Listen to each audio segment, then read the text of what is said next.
પ્રયાગરાજમાં યોજાયેલા મહાકુંભ મેળા પ્રસંગે કથાકાર શ્રી વૈશાલી બાળા આચાર્ય મહિમા કથા વર્ણવે છે. પ્રયાગરાજમાં યોજાયેલ મહાકુંભ મેળા પ્રસંગે કથાકાર શ્રી વૈશાલી બાળા આચાર્ય મહિમા કથા વર્ણવે છે. ભારત વર્ષના સુપ્રસિદ્ધ ઐતિહાસિક કુંભ મેળાઓ 4 સ્થાનો પર યોજાય છે. પ્રયાગરાજ, હરિદ્વાર, ઉજ્જૈન તેમજ નાસિક ત્રંબકેશ્વર તીર્થમાં એક સ્થાનમાં 12 વર્ષે આ યોગ સર્જાય છે. આ વર્ષે ગંગા, યમુના અને સરસ્વતી નદીના સંગમ ઉપર પ્રયાગરાજ તીર્થમાં મહાકુંભ મેળા પ્રસંગે રંગોળાના કથાકાર વક્તા શ્રી વૈશાલી બાળા આચાર્ય આ કથા મહિમા વર્ણવે છે. નમસ્કાર.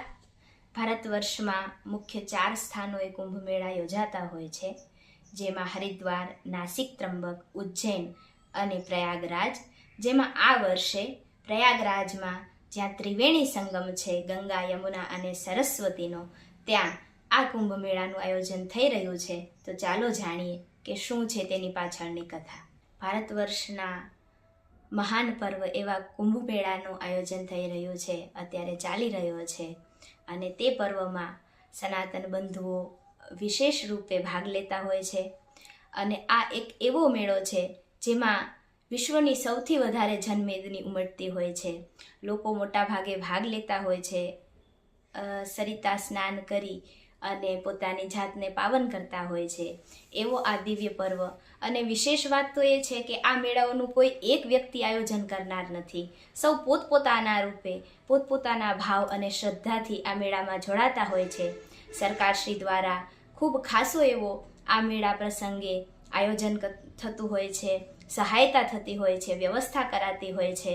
અને લોકો આ મેળામાં નદી સ્નાન કરી અને પોતાની જાતને પાવન કરતા હોય છે. સમાજમાં જ્યારે એનું વર્તમાન સમયમાં ચર્ચા ચાલી રહી છે, સૌ કોઈ હર્ષ સાથે ઉમટી રહ્યા છે, ત્યારે આપણે સૌ જાણીએ કે આ મેળો શું છે, આ મેળો શું કામ મનાવાય છે અને સનાતનીઓ વિશેષ રૂપે આમાં કેમ વધારે ઉત્સાહી દેખાય છે. તો એની પાછળનું કારણ, જ્યારે સમુદ્ર મંથન થયું ત્યારે એ મંથન સમયે ભગવાન ધન્વંતરી અમૃત કુંભને લઈ અને પ્રગટ થયા છે. અને ત્યારે દેવો અને દાનવો દ્વારા આ અમૃત મંથન કરવામાં આવ્યું હતું. પણ ભગવાન શ્રી હરિનારાયણ જાણતા હતા કે દાનવોને અમૃત આપવું એ યોગ્ય નથી, અને એટલે જ એમણે મોહિની સ્વરૂપ ધારણ કર્યું અને આ અમૃત કુંભને દેવતાઓને પાન કરાવ્યું છે.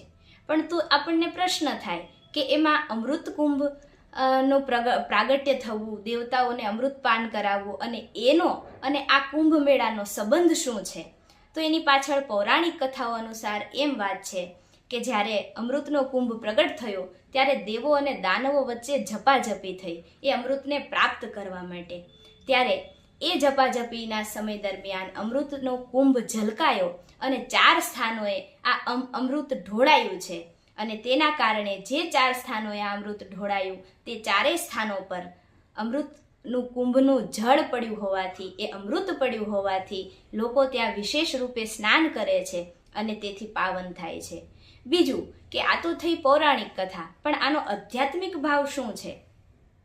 અમૃત કોઈ જળમાં ઢોળાયું અને ત્યાં જઈને આપણે સ્નાન કરીએ ને પાવન થઈએ. આપણે ત્યાં પૌરાણિક કથાઓ અનુસાર એમ પણ કહેવામાં આવે છે કે એ સ્નાન કરીએ તો આપણે મોક્ષને પ્રાપ્ત કરીએ છીએ. પણ વાસ્તવિકતામાં આનો આધ્યાત્મિક અર્થ શું છે? કારણ કે આપણા સનાતનમાં એવું થાય છે કે સામાજિક અને પ્રાકૃતિક પરંપરા અનુસાર મોટા ભાગે લોકો ખાલી એ વાતને સાંભળીને ચાલ્યા જતા હોય છે. વાસ્તવિકતામાં એનો આધ્યાત્મિક ભાવ શું છે, એમાંથી શું ગ્રહણ કરવાનું છે, પોતાની જાતમાં શું પરિવર્તિત કરવાનું હોય છે, એ આપણે સૌ કોઈ જાણતા નથી હોતા. તો આની પાછળનો મુખ્ય હેતુ અને ઉદ્દેશ શું છે એને જાણીએ. દેવ અને દાનવ એટલે સત્કર્મ અને કુકર્મ, ગુણ અને અવગુણ, આ બંનેનો સંઘર્ષ છે. જ્યારે કોઈ પણ જીવાત્મા સત્કર્મી થાય છે તો એ અમૃતની પ્રાપ્તિ કરે છે. આનો સાત્વિક ભાવ એ છે. અને જો એ કુકર્મ તરફ વળશે તો એનો મતલબ એને અમૃતની પ્રાપ્તિ નહીં થાય.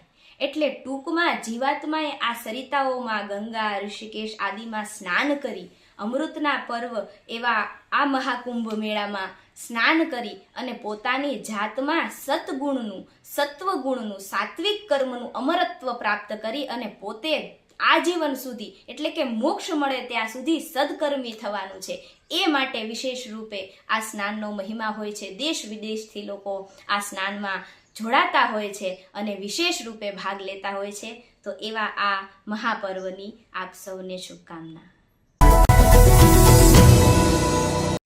સમાજ માટે સત્ય માટે સત્યપૂર્ણ સમાચાર પ્રસારણ આપના મોબાઈલ પર તરત જ લાઈક કરો, શેર કરો અને સબસ્ક્રાઈબ પણ કરો. અને હા, ઘંટડી વગાડવાનું ન ભૂલશો. આભાર. સમાજ માટે સત્ય સાથે સત્ય પોઈન્ટ. અહેવાલ, સમાચાર તથા જાહેરાત પ્રસારિત કરવા સંપર્ક સાધો. સત્યપુંજ સમાચાર પ્રસારણ, લબ્ધિ કોમ્પ્લેક્સ, તાલુકા પંચાયત સામે, સિહોર.